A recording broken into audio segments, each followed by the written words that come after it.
Hi there, and welcome back to my classroom. So we're just going to review a really cool question that a young guy had tonight. And I thought I really wanted to share it with the world because it's a pretty cool question. And it's one that might very well get stuck on.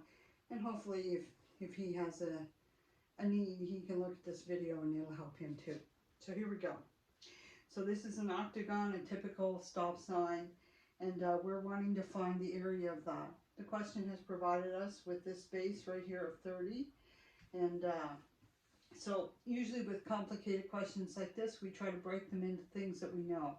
So the reason why the lines are through there is to show you that when it breaks down, they're all triangles.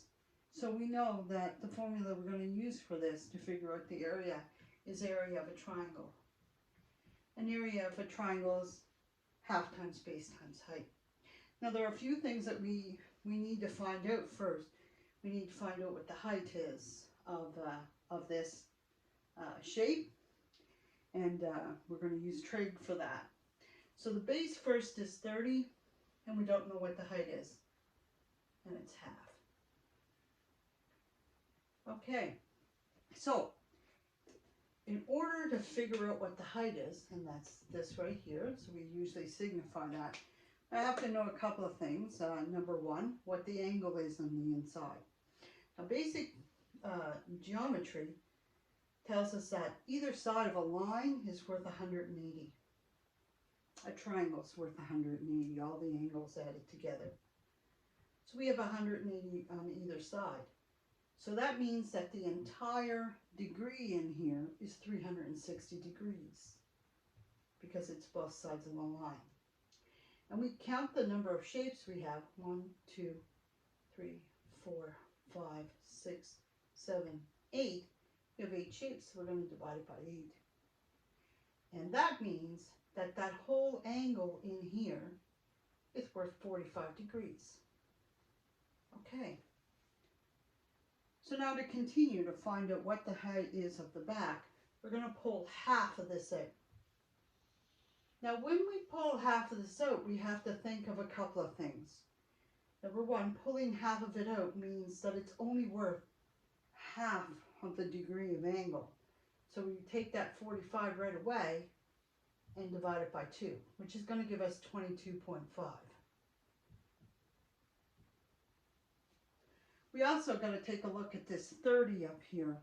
Because we pulled half of it away, that means that the base of this half piece of triangle is worth 15.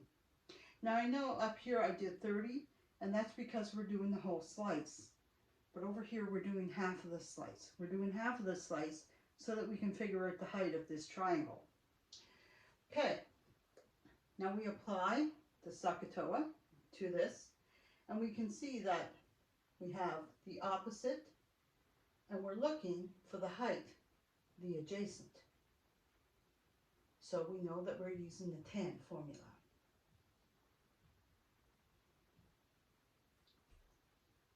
Opposite over adjacent, and tan is 22.5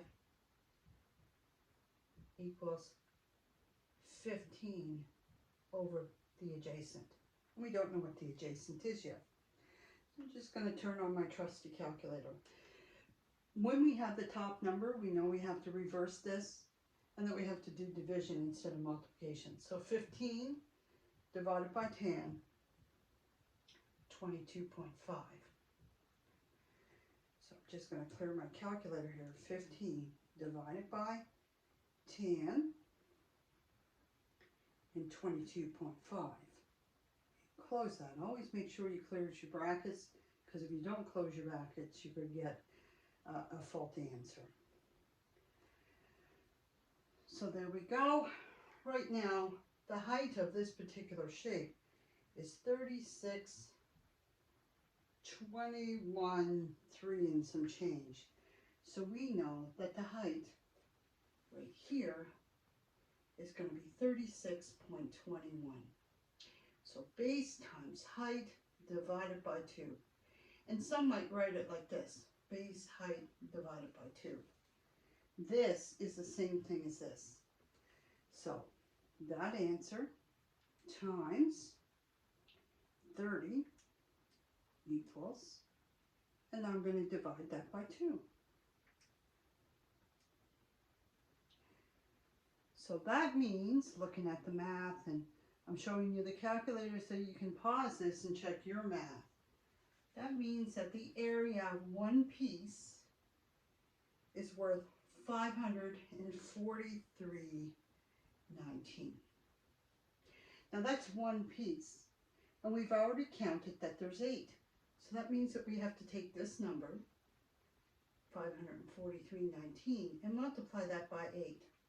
So when we do that, we get the correct answer there, which is 4,345. Got to throw my glasses down here. 45.58. And that is the area of this sheet. Have a nice day.